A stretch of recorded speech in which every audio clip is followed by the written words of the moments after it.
Tapi yang terjadi setelah Februari 2026 berbeda, sangat berbeda. Karena hanya dalam waktu 8 hari aja, Iran melakukan sesuatu yang selama puluhan tahun dianggap hampir mustahil. Mereka mengguncang sebuah mitos besar.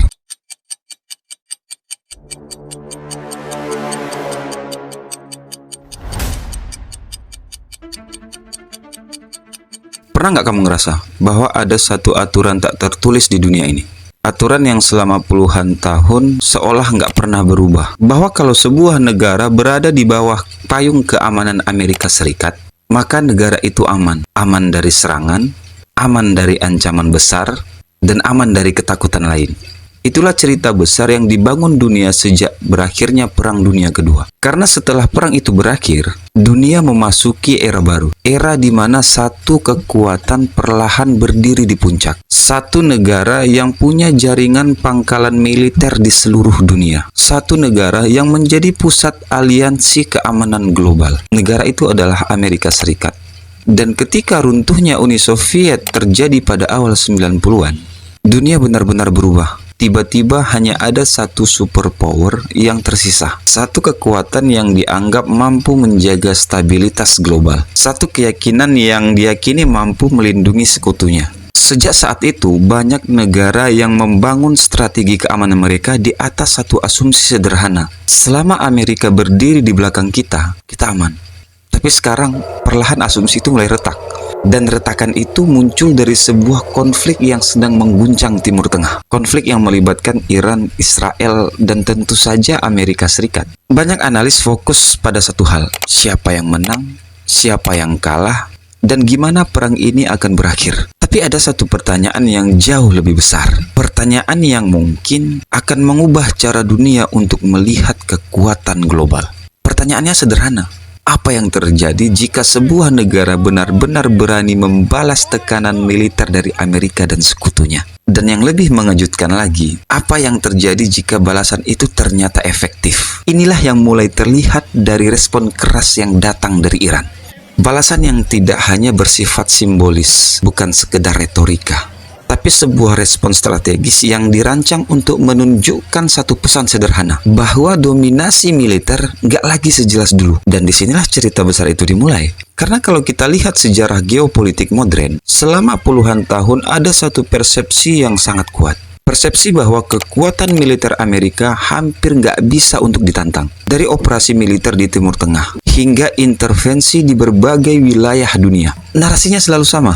Amerika yang megang kendali. Itulah yang membentuk sistem keamanan global pasca perang. Sistem yang sering disebut sebagai tatanan dunia pasca perang.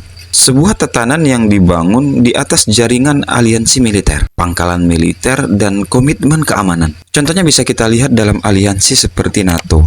Di bawah sistem ini, negara-negara sekutu percaya bahwa kalau mereka diserang, Amerika akan berdiri di garis depan. Dan keyakinan itu membentuk strategi banyak negara. Beberapa bahkan memilih untuk nggak terlalu memperkuat militernya sendiri. Karena mereka percaya perlindungan udah datang dari luar. Tapi dunia hari ini nggak lagi sesederhana itu. Konflik antara Iran, Amerika, dan Israel telah memunculkan sebuah realitas baru. Bahwa ketika sebuah negara benar-benar memutuskan untuk melawan, perhitungannya bisa berubah. Dan ketika balasan itu cukup kuat untuk mengubah dinamika konflik, maka efeknya nggak berhenti di medan perang. Efeknya menjalar ke seluruh sistem geopolitik dunia. Karena negara-negara lain mulai bertanya, pertanyaan yang sangat mendasar. Jika dominasi militer Amerika bisa ditantang, maka apa artinya bagi seluruh jaringan aliansi global? Apakah payung keamanan itu masih sekuat dulu? Atau apakah dunia sedang memasuki fase baru? Fase di mana negara-negara mulai mempertimbangkan ulang hubungan aliansi mereka. Sebenarnya tanda-tanda perubahan ini udah muncul bahkan sebelum konflik ini terjadi. Dunia udah mulai bergerak menuju sistem yang lebih terfragmentasi. Beberapa negara mulai memperkuat militernya sendiri. Beberapa negara mulai membangun aliansi baru. Beberapa lagi mencoba mengambil posisi yang lebih independen. Dengan kata lain, tatanan global yang dulu terasa stabil perlahan mulai berubah. Dan konflik ini bisa menjadi katalis yang mempercepat perubahan itu. Karena jika respon dari Iran benar-benar mampu menunjukkan bahwa tekanan militer hegemonik nggak selalu menghasilkan dominasi total, maka pesan yang sampai ke dunia akan sangat jelas. Bahwa sistem kekuatan global sedang mengalami penyesuaian besar. Bahkan mungkin pergeseran strategis paling radikal sejak dunia memasuki era pasca Perang Dingin. Dan ketika persepsi strategis dunia berubah, semuanya ikut berubah. Aliansi, kebijakan militer, perhitungan keamanan nasional, negara-negara mulai berpikir ulang, apakah mereka harus tetap bergantung pada satu kekuatan besar, atau udah saatnya ngebangun strategi yang lebih mandiri. Itulah sebabnya konflik ini jauh lebih besar daripada sekadar pertarungan militer di satu kawasan. Ini adalah cerita tentang persepsi kekuatan. Karena dalam geopolitik, persepsi seringkali sama pentingnya dengan kekuatan itu sendiri. Jika dunia mulai percaya bahwa satu hegemon nggak tergoyahkan, maka seluruh sistem yang dibangun di atas keyakinan itu akan ikut berubah, pelan-pelan, tapi pasti. Dan itulah yang membuat momen ini terasa begitu penting. Karena kita mungkin sedang menyaksikan sesuatu yang jarang terjadi dalam sejarah. Sebuah titik balik di mana dunia mulai mempertanyakan aturan lama yang selama ini dianggap pasti. Dan jika pertanyaan itu terus bergema, maka peta kekuatan global di masa depan mungkin akan terlihat sangat berbeda. Sangat berbeda. Sekarang, untuk benar-benar memahami kenapa konflik ini terasa begitu besar, kita harus mundur sedikit ke belakang, ke sebuah momen dalam sejarah ketika peta kekuatan dunia benar-benar berubah. Semua bermula di akhir Perang Dunia Kedua. Saat itu dunia hancur, kota-kota rata dengan tanah, ekonomi lumpuh, puluhan juta orang tewas. Dan di tengah kekacauan itu, dua kekuatan besar yang sebelumnya dianggap tak terkalahkan akhirnya jatuh. Jerman di Eropa dan Jepang di Asia. Keduanya dikalahkan secara total, bukan sekadar kalah perang, tapi benar-benar dihancurkan sebagai kekuatan militer. Di balik kemenangan itu ada koalisi besar, ada Amerika Serikat, ada Uni Soviet, ada Inggris, dan berbagai pasukan perlawanan dari seluruh dunia. Tapi ada satu momen yang membuat dunia benar-benar menyadari bahwa sebuah era baru telah dimulai. Sebuah momen yang mengubah cara manusia melihat perang selamanya. Ketika dua bom nuklir dijatuhkan di Hiroshima dan Nagasaki, untuk pertama kalinya dalam sejarah, dunia melihat kekuatan penghancur yang hampir nggak terbayangkan. Satu bom, satu kota hancur. Dan pesan yang disampaikan kepada dunia sangat jelas. Kekuatan militer baru telah lahir. Dan kekuatan itu dimiliki oleh Amerika Serikat. Dari titik inilah, sebuah sistem global mulai dibangun. Dibangunnya sistem global ini bukan hanya lewat kekuatan militer, tapi juga lewat strategi yang jauh lebih halus. Amerika nggak hanya gunain senjata. Mereka gunain narasi, propaganda ideologis tentang kebebasan, tentang demokrasi, tentang dunia yang bebas. Nah, di saat yang sama, mereka menggunakan sesuatu yang disebut banyak analis sebagai diplomasi dolar, bantuan ekonomi, rekonstruksi, investasi besar-besaran. Program seperti Marshall Plan membantu membangun kembali Eropa yang hancur. Dan tentu saja, bantuan itu nggak datang tanpa konsekuensi geopolitik. Pelan-pelan, negara-negara yang menerima bantuan itu mulai masuk ke dalam orbit keamanan Amerika. Hubungan yang awalnya terlihat seperti kerjasama, perlahan berubah menjadi ketergantungan strategis. Dan dari sinilah muncul sesuatu yang sangat penting, sebuah jaringan global yang menjadi tulang punggung kekuatan Amerika, jaringan pangkalan militer. Pangkalan yang tersebar dari Jerman hingga Jepang, dari Eropa sampai Asia, semacam jaringan pengaman militer global. Bagi negara-negara sekutu, kehadiran pangkalan ini memberi rasa aman yang sangat luar biasa. Bayangkan aja jika kekuatan militer terbesar di dunia menempatkan pasukannya di salah satu wilayah negara. Itu kayak milikin penjaga raksasa yang selalu berdiri di depan pintu rumah kita. Dan efek psikologisnya sangat besar. Banyak negara mulai merasa bahwa nggak perlu lagi memiliki militer yang terlalu kuat, karena perlindungan udah datang dari luar. Dalam seluruh cerita ini, ada dua negara yang kisahnya mungkin paling menarik. Dua negara yang dulunya merupakan kekuatan militer paling agresif di dunia, Jerman dan Jepang. Setelah kalah dalam perang, Dua negara ini mengalami sesuatu yang sangat jarang terjadi dalam sejarah. Dalam waktu yang sangat singkat, mereka mengubah identitas nasional mereka dari negara militeristik menjadi negara yang secara sadar melemahkan militernya sendiri. Bayangkan perubahan psikologis itu. Negara yang dulunya memimpin ekspansi militer besar-besaran, tiba-tiba menerima kenyataan bahwa sebagian besar keamanan mereka kini bergantung pada negara lain, pada Amerika Serikat. Sebagian besar kebijakan keamanan mereka, sebagian besar kebijakan luar negeri mereka diselaraskan dengan kepentingan Amerika Serikat. Banyak analis bahkan menyebut hubungan ini sebagai bentuk negara bawahan strategis. Dan yang menarik, situasi ini diterima oleh sebagian besar masyarakat mereka. Karena sebagai gantinya, mereka mendapatkan sesuatu yang sangat berharga, stabilitas, keamanan, dan kesempatan untuk fokus pada pembangunan ekonomi. Itulah yang kemudian melahirkan keajaiban ekonomi di Jerman dan di Jepang. Tapi cerita ini nggak berhenti di situ. Karena selama puluhan tahun, satu kekuatan lain masih berdiri sebagai penantang utama, yaitu Uni Soviet. Dunia saat itu terbagi dua. Satu sisi dipimpin oleh Amerika Serikat. Di sisi lain dipimpin oleh Uni Soviet. Inilah era yang kita kenal sebagai Perang Dingin. Selama periode ini, keseimbangan kekuatan global masih terjaga. Karena selalu ada dua kutub, dua kekuatan besar yang saling mengawasi. Tapi kemudian, di tahun 1991,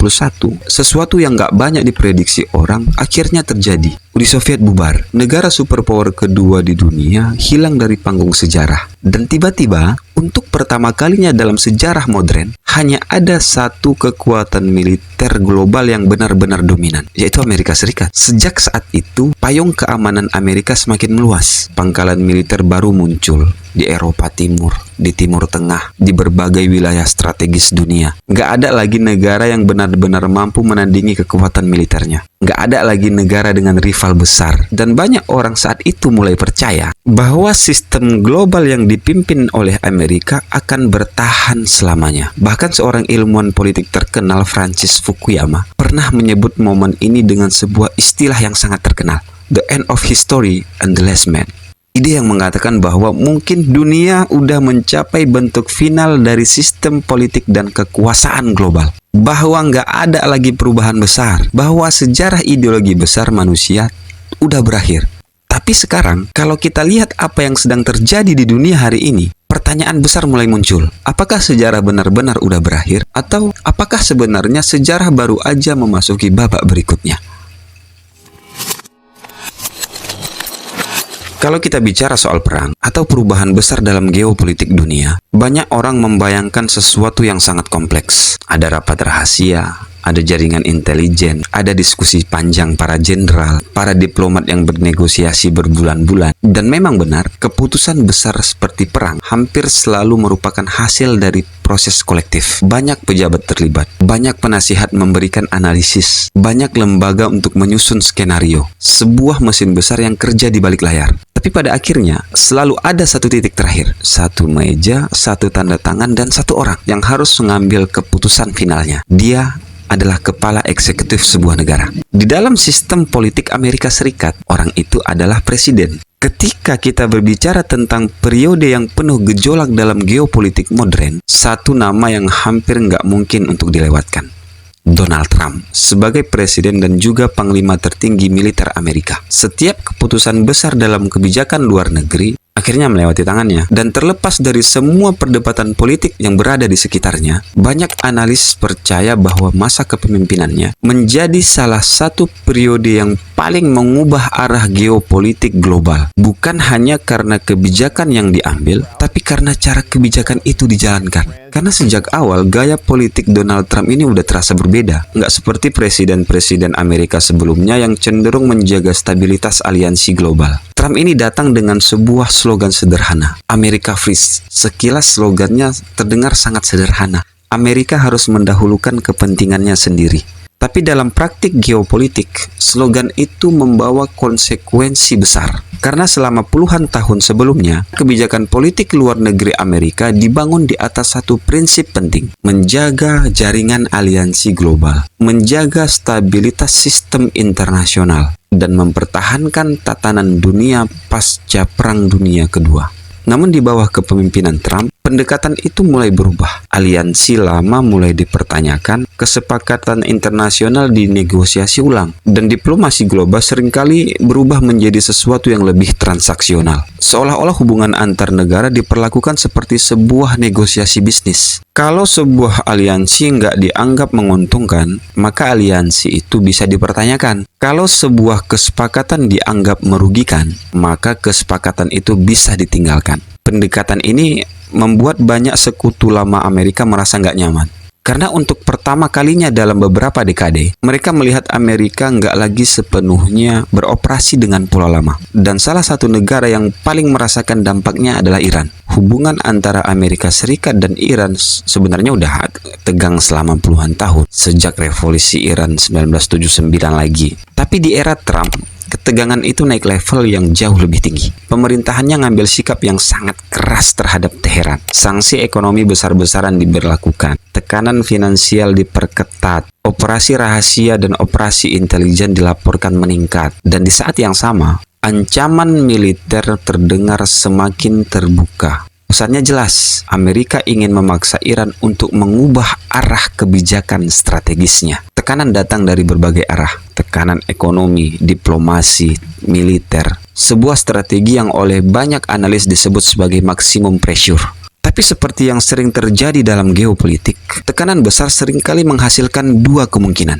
Entah lawan akan mundur, atau justru memutuskan untuk melawan. Disinilah kita mulai melihat titik di mana situasi menjadi lebih berbahaya. Karena ketika tekanan terus meningkat, kemungkinan konfrontasi militer juga ikut meningkat. Keputusan untuk terlibat dalam atau bahkan mengizinkan agresi militer terhadap Iran menjadi puncak dari kebijakan garis keras ini. Sebuah keputusan yang gak hanya berdampak pada kawasan Timur Tengah, tapi juga berpotensi mengubah seluruh perhitungan strategis dunia. Karena ketika konflik besar melibatkan negara seperti Amerika Serikat dan Iran, dampaknya nggak pernah berhenti di satu wilayah.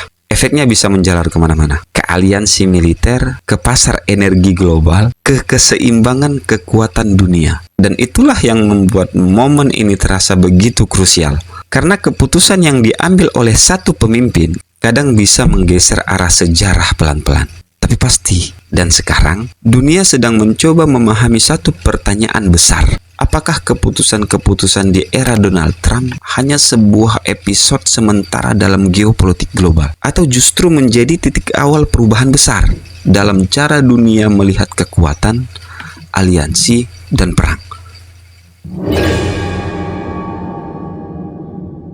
Sekarang kita sampai ke bagian cerita yang mungkin akan dikenang oleh sejarah. Sebuah momen yang terjadi sangat cepat, begitu cepat, sampai banyak orang bahkan belum sempat benar-benar memahaminya. Semua itu bermula pada tanggal 28 Februari 2026, hari ketika Amerika Serikat dan Israel meluncurkan serangan militer terhadap Iran. Serangan yang bagi banyak pengamat nggak punya pembenaran yang jelas. Dan sebenarnya, konflik ini bukan muncul tiba-tiba. Sebelumnya udah ada bertahun-tahun perang bayangan. Operasi intelijen, sabotase, serangan cyber, operasi rahasia, semacam perang yang terjadi di balik layar. Lalu di tahun 2025, situasi sempat meledak menjadi konflik terbuka. Sebuah perang singkat yang dikenal sebagai Perang 12 Hari Iran 2025. Tapi yang terjadi setelah Februari 2026 berbeda, sangat berbeda. Karena hanya dalam waktu 8 hari aja, Iran melakukan sesuatu yang selama puluhan tahun dianggap hampir mustahil.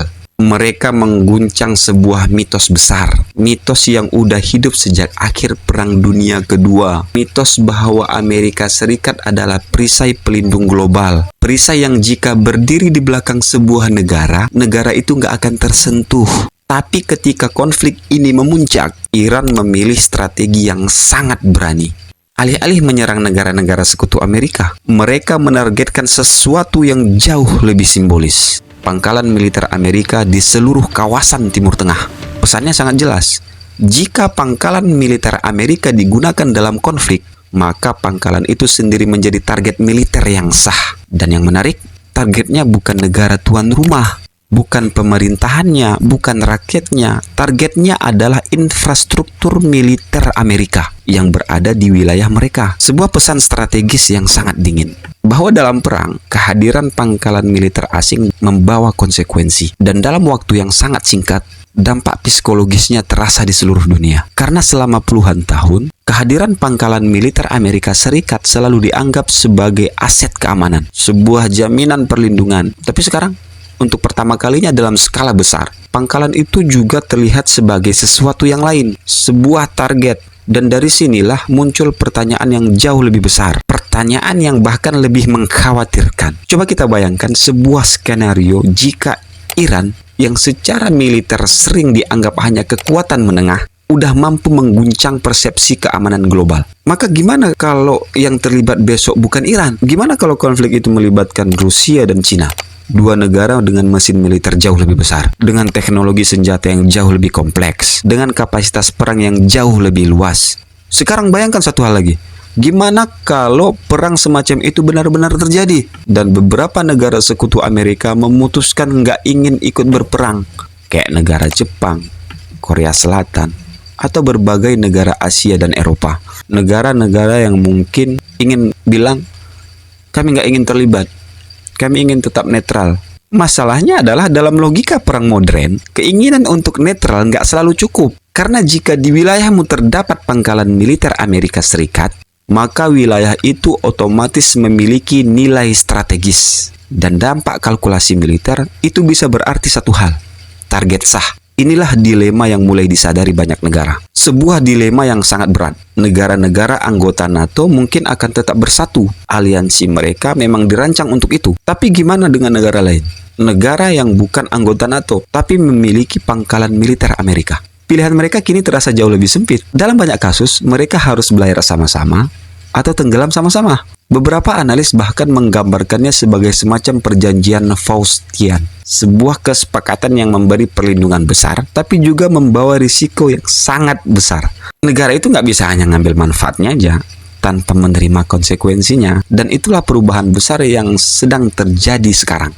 Untuk pertama kalinya dalam beberapa dekade, kehadiran pangkalan militer Amerika Serikat nggak lagi otomatis dilihat sebagai jaminan keamanan. Dalam beberapa situasi, ia justru terlihat seperti beban strategis. Sesuatu yang bisa menyeret sebuah negara ke dalam konflik besar tanpa benar-benar mereka menginginkannya. Dan karena itulah, banyak analis mulai melihat satu tanggal tertentu sebagai titik yang sangat penting dalam sejarah geopolitik. Tanggal itu adalah 28 Februari 2026. Sebuah hari yang mungkin akan dikenang sebagai titik balik. Hari ketika dunia mulai menyadari bahwa aturan lama tentang keamanan global mungkin sudah berubah. Dan jika persepsi itu benar-benar berubah, maka dampaknya nggak akan kecil. Ia bisa mengubah cara negara-negara membangun aliansi, mengubah cara mereka menghitung resiko, dan mungkin mengubah seluruh peta kekuatan dunia pelan-pelan, tapi nggak bisa dihentikan.